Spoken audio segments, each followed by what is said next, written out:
Hi everyone, and welcome to day 5 of my 30-day strength challenge.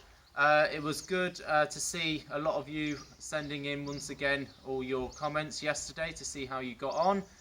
It was quite interesting for me to read them all. I think the general consensus was that it was a pretty tough exercise, so I think a lot of you will probably need to revisit that one and keep it going forward. Today though, we're going to move on to a different muscle group that we haven't covered yet, and that's the hamstring muscles. So the hamstrings are vitally important when it comes to sport and exercise, no matter what sort of sport that you do. So if you do a sport where it involves a lot of sprinting and explosive power, then obviously these hamstrings need to be strong, because a lot of sprinting injuries are obviously caused by weakness in the hamstring, particularly when we have to use these muscles in the latter part of the drive phase, where the hamstring is under a lot of tension. So we're using those lengthening contractions that I talked about yesterday. Likewise as well, a lot of people do suffer tightness and inflexibility in the hamstrings, particularly if you have a desk job where you're having to sit down all day. So if you're sitting down, you're obviously shortening those muscles on a chronic basis.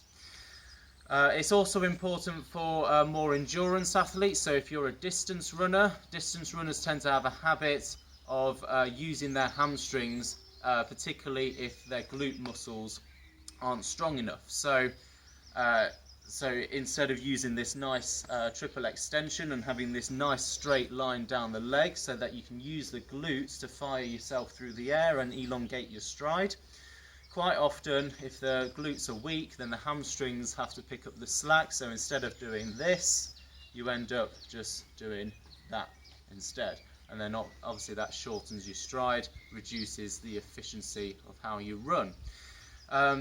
So while the hamstring in this scenario will be sort of chronically overworked, it will be doing so within a very limited range of motion. So you're not going to be striding out fully, you're just going to be using it very minimally. So it will end up being overworked and tight on a chronic basis. So that's why I always say that it's important to do quicker running if you're a distance runner also. So you can start to improve your biomechanics that way by striding out a bit more. So sessions like your intervals and your hill reps and your track sessions, etc. So we're going to do a few exercises today in order to strengthen the hamstrings. I'm going to give you a couple of options because I know some of you don't have the bands available. So I'm going to give you a few options here. So the first one that we're going to do, I'll show you with the resistance band. So if you remember, again, we're tying it to something. Don't have it right at the bottom, have it a little way up. So this time we're going to attach the band to our foot, like so, and we're going to lay on our front. So the idea is, again, like before with the previous exercise, with the hip flexors, you don't want the band to be really slack to begin with, okay, so not like that. You want it to have not full tension, but sort of a bit of tension to begin with. And then what we're going to do, we're going to bring our knee up towards our bum against the resistance of the band. So we're going to try and bring our heel up as high as we possibly can.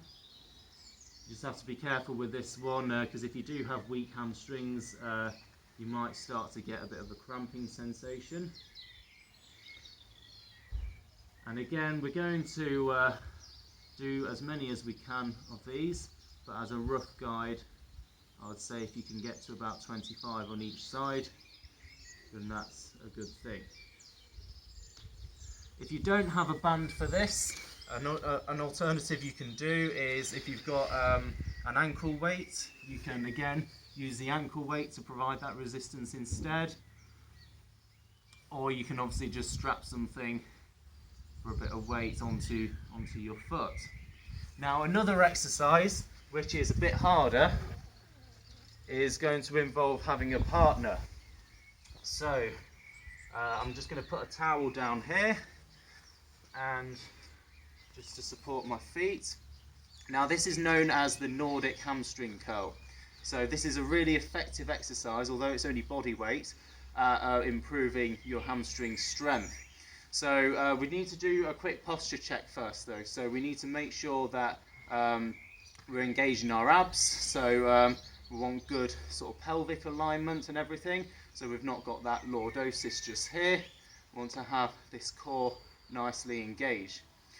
So your partner is going to hold your ankles nice and tight so that you don't fall over, and you're just going to put your arms just here across your chest, and you're just going to gradually lower yourself down, and then of course when you start to fail, then just catch yourself. Okay,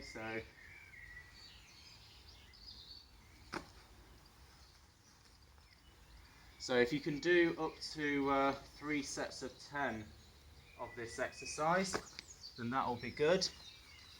But because it's so intense, you might need a bit longer recovery between each set. So again, let me know how you get on.